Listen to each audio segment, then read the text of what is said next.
وكل محدثة بدعة وكل بدعة ضلالة وكل ضلالة في النار.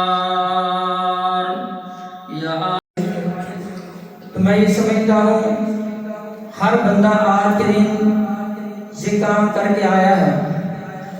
آج آپ نے سب سے پہلے غسل کیا، اس کے بعد آپ نے اپنی حیثیت اور توفیق کے مطابق لباس پہنا، پھر اس کے بعد آپ نے خوشبو لگائی اور آپ اپنے دوستوں کے ساتھ اپنی فیملی کے ساتھ چلتے ہوئے مسجد میں عید کی نماز ادا کرنے کے لیے آئے ہیں.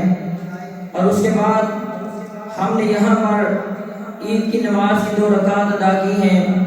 جب آپ آ رہے تھے تو آپ نے کثرت کے ساتھ اللہ کی کبریائی بڑائی کا تذکرہ کیا، تکبیرات کو پڑھا. اس انداز کے ساتھ آپ چلتے ہوئے آئے. اگر ان ساری چیزوں پر غور و فکر کیا جائے، اگر ان پر تدبر کیا جائے، اس کے پیچھے فلسفی کیا ہے، اس کے پیچھے کیا حکمت چھپی ہوئی ہے، اتنی تکبیرات کیوں کہی جا رہی ہیں. آپ گھر سے نکلے تھے تکبیرات پڑھتے ہوئے، مسجد میں آئے تکبیرات پڑھ رہے ہیں. جب آپ نماز ادا کر رہے ہیں تو آپ تکبیرات ادا کر رہے ہیں، اس کے پیچھے فلسفی کیا ہے. تو میرے بھائیوں، جو بات مجھے سمجھ آئی ہے وہ یہ ہے کہ اگر میں غور کرتا ہوں تو دیگر جتنی بھی عبادات ہیں ان کو ادا کرنے میں بہت تھوڑا ٹائم لگتا ہے.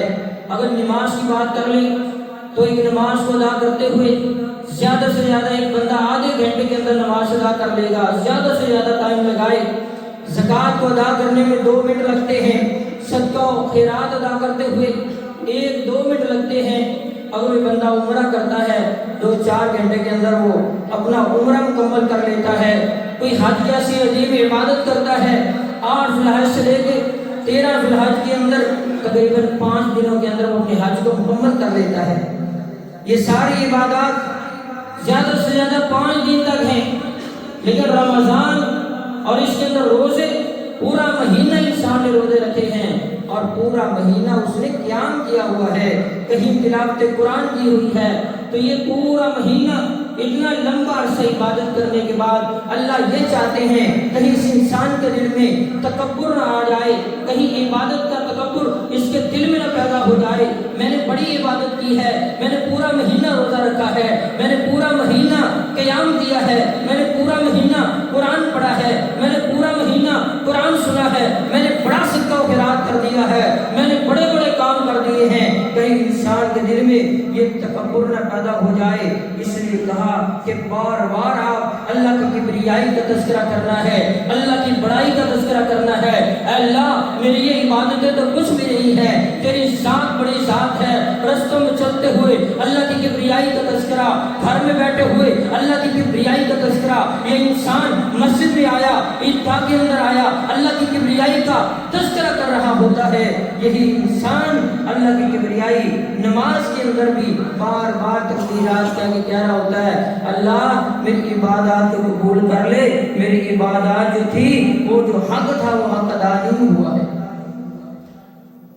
آپ غسل کر کے آئے ہیں، اس کے اندر بھی کیا فلسفہ ہے. جو آیات میں نے پڑھی ہیں اس کے اندر اللہ یہی کہتے ہیں کامیاب ہیں وہ لوگ جنہوں نے اپنے آپ کو پاک کر لیا. ایک اندر کی صفائی ہے، ایک باہر کی صفائی ہے، ایک دل کی طہارت ہے، ایک باہر جسمانی طہارت ہے. آپ دونوں طرح کی طہارت کر کے آئے ہیں. پورا رمضان آپ کی دل کی صفائی کرتا رہا ہے، اور جب رمضان کے بعد عید کا موقع آیا ہے آپ نے ظاہری صفائی بھی کر لی ہے اور آپ عیدگاہ کی طرف آ رہے ہیں. آپ کو ایک اور پیغام دے رہا ہے، اے انسان آج تو خود غسل کر کے آیا ہے. اس وقت تو یاد رکھنا جب تو خود غسل نہیں کر سکے گا بلکہ تیرے دوسرے غسل نہیں.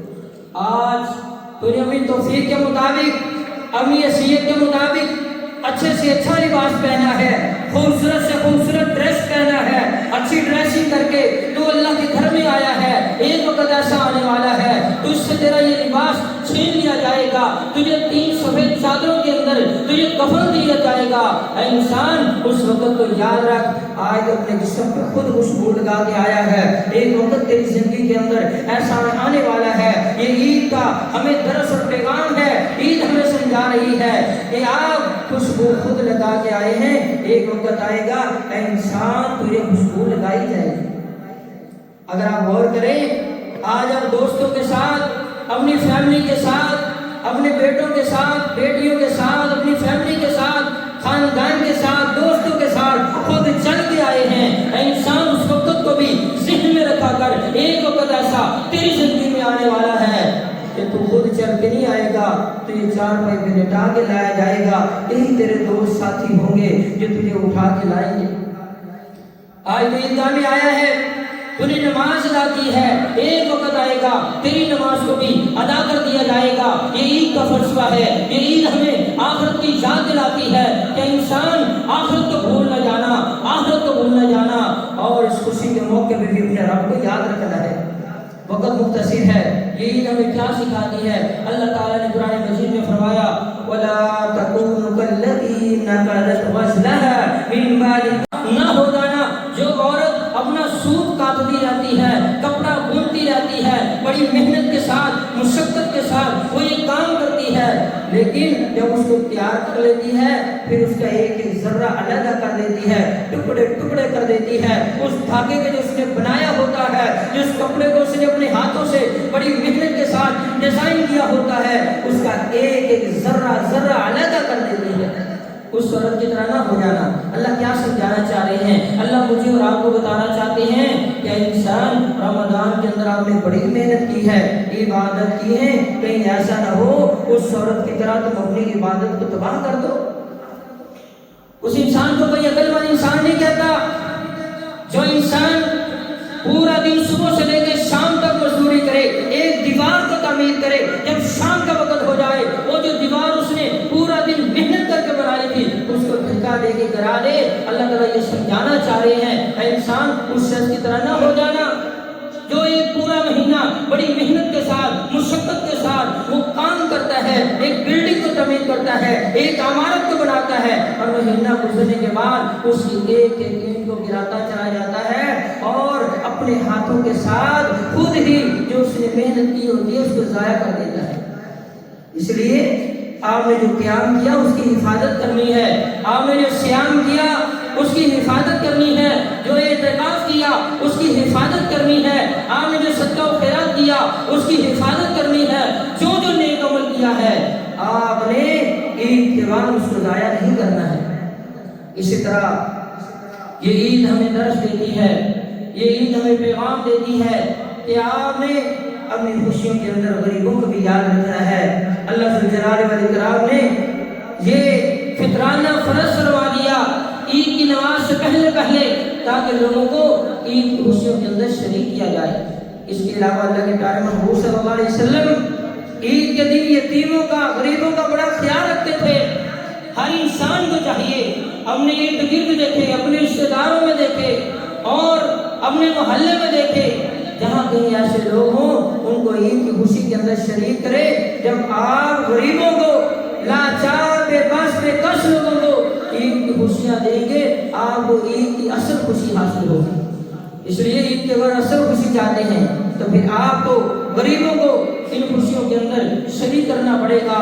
آخری بات، ہم جس انداز کے ساتھ عید ادا کی ہے، عید ادا کرنے کے بعد بندہ سینے کے ساتھ سینہ ملا کے ملتا ہے، ہاتھ ملاتا ہے، چہرے پہ مسکراہٹ ہوتی ہے، بندہ مل رہا ہوتا ہے، یہ ظاہری طور پہ ملنا ہے، ایک دل کا ملنا ہے۔ ہمیں چاہیے اس موقع پر اپنے دلوں کو بھی صاف کر لیں، جیسے ظاہری طور پر آپ خوش ہو کے ملتے ہیں، سینے کے ساتھ سینہ لگا لیتے ہیں، اسی طرح دل کے ساتھ دل کو ملا لیں، جیسے باہر سے آپ صاف ہو کے آئے ہیں، نہا کے آئے ہیں، خوشبو لگا کے آئے ہیں، اپنے ظاہر کو اعلیٰ سے اعلیٰ بنا کے آئے ہیں، ایسے ہی اپنے باطن کو بھی اعلیٰ سے اعلیٰ بنا لیں۔ اپنے دل کو کینے سے پاک کر لیں، اپنے دل کو حسد سے پاک کر لیں۔ اصل خوشی اس انسان کے دل میں آ ہی نہیں سکتی، عید کی خوشی سے نصیب ہو ہی نہیں سکتی جس کا دل حسد سے بھرا ہوا ہو، کینے سے بھرا ہوا ہو۔ میرے بھائیوں، یہ وہ وقت ہے جو روٹھے ہوئوں کو منانے کا وقت ہے، ان کو سینے سے لگانے کا وقت ہے۔ اگر آپ ہوئی ہے، کوئی بات نہیں، اللہ آپ کو عزت دے گا۔ آپ کہہ دیں بھائی مجھے معاف کر دو، مجھ سے یہ غلطی ہو گئی تھی، یہ مجھ سے خطا ہو گئی تھی، مجھے معاف کر دیا جائے۔ جب آپ معافی مانگیں گے دوسرا بھی آپ کو معاف کر دے گا۔ اور کسی نے آپ کی ہمدردی کی ہے تو آپ اس کو معاف کر دیں، بھائی کوئی بات نہیں، انسان ہونے کے ناطے آپ سے یہ کام ہو گیا ہے، معاف کر دیں، اور سچے دل کے ساتھ اسے سینے سے لگا لیں۔ جو عید ہماری ظاہر ہے وہی عید ہماری باطن ہو، جس شان سے سینے ملتے ہیں اس شان سے یا رب دل ملے۔ اللہ تعالی ہم سب کے سینوں کو کینوں سے پاک کر دے، حسد سے بغض سے پاک کر دے۔ اللہ ہمارے ظاہر اور باطن کو پاک اور صاف کر دے۔ اللہ ہماری رمضان کی عبادات کو قبول فرمائے۔ تمام ساتھ خصوصی طور پہ دعا فرمائے۔ الحمدللہ